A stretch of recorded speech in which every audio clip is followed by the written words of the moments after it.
Buenos días, estudiantes del octavo A de la Escuela Básica Santo Domingo. Esto corresponde a nuestra quinta clase de matemática, en la cual vamos a hacer preguntas con respecto a las clases anteriores.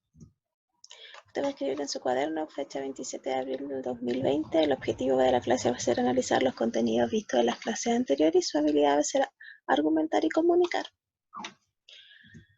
Primero, antes de comenzar, debemos hablar de nosotros, de cómo nos sentimos, si estamos felices, tranquilos o preocupados con respecto a la cuarentena, qué extrañas hacer, qué es lo que más te ha costado hacer en cuarentena, qué hiciste estas vacaciones. ¿Para ti fueron vacaciones? ¿Realizaste las actividades de las clases anteriores? ¿Fue más complicado hacerlo estando en casa o no con respecto a las actividades? Porque, chicas, es súper importante, somos personas y debemos estar bien, tanto anímica como físicamente, para poder aprender mejor.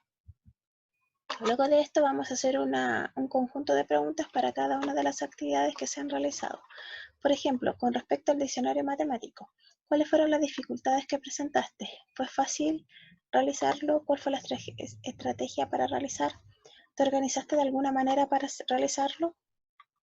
Con respecto a la guía de resolución de problemas, ¿realizaste la guía utilizando los pasos? ¿Entendiste cómo se hacía? ¿Leíste la forma de realizarlo para aclarar las dudas antes de resolverlo? ¿Te sirvió el vocabulario que estaba en la guía con respecto a sinónimo y preguntas tipo para cada operación? Recuerde que todas estas preguntas usted las va a escribir de forma ordenada en su cuaderno y las va a ir respondiendo. Recuerde que esa es una pregunta en la cual usted dice sí o no. Incluir la razón de ese sí y no. Luego, con respecto a la guía número 1, te sirvieron los ejemplos para realizar las actividades de la selección múltiple. ¿Qué preguntas te costaron más por resolver y por qué? El cálculo de ejercicios de cubo y paralelepípedo, ¿cómo te resultó?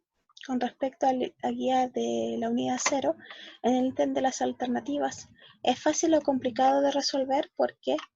De los contenidos que estaban ahí en el ítem de alternativas, ¿cuál es el que más te costó resolver? En el ítem de potencias, ¿cómo resultó realizarlo?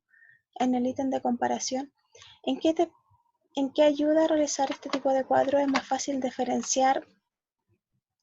Por ejemplo, yo pongo fracción. En él, ¿qué dificultad te encontraste al resolver? En el ítem de operatoria, ¿qué te resultó más complicado de resolver? En el ítem de gráficos, ¿recordabas estos gráficos? ¿Fue difícil de completar este cuadro comparativo de los gráficos?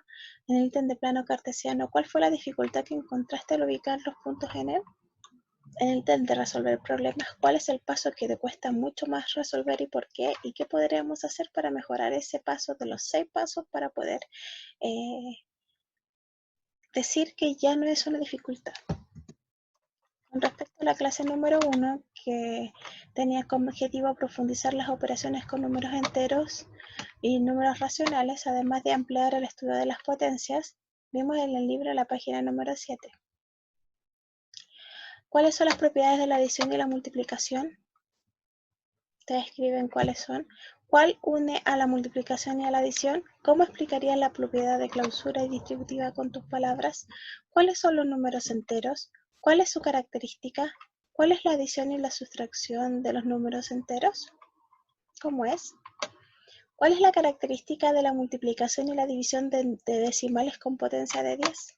¿Qué significa que una potencia sea elevada a un número natural positivo o negativo? Te responden la pregunta y además pueden incluir un ejemplo si creen que con eso pueden explicarse mejor. En la clase número 2, que tenía que ver con comprender y aplicar la multiplicación de números enteros, trabajamos en el libro entre las páginas 10 y 11 y en el cuaderno de ejercicios 6 y 7. De esta clase, lo importante es que me puedan responder cómo se puede resolver la multiplicación de números enteros, qué estrategia puedes utilizar, cuál es la regla de los signos, cuál sería el error más común al realizar multiplicación de números enteros según usted. Con respecto a la clase número 3, que es de realizar ejercicios y problemas aplicando la multiplicación de números enteros, trabajamos en la página 14 y 15 y en el cuaderno de ejercicio en la página número 8, en la cual las preguntas más importantes son: ¿qué números hay en el conjunto Z? ¿Qué es el valor absoluto? ¿Cuál es la regla de los signos? ¿Qué estrategia utilizaste para resolverlas?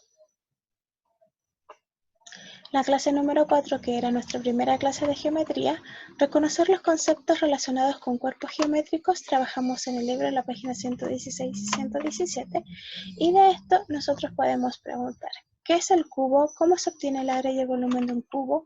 ¿Qué es el paralelepípedo? ¿Cómo se obtiene el área y volumen del paralelepípedo? ¿Cuál es la forma de los ángulos interiores de un polígono y exteriores? ¿Cómo se obtiene el área de un rombo, triángulo y trapecio?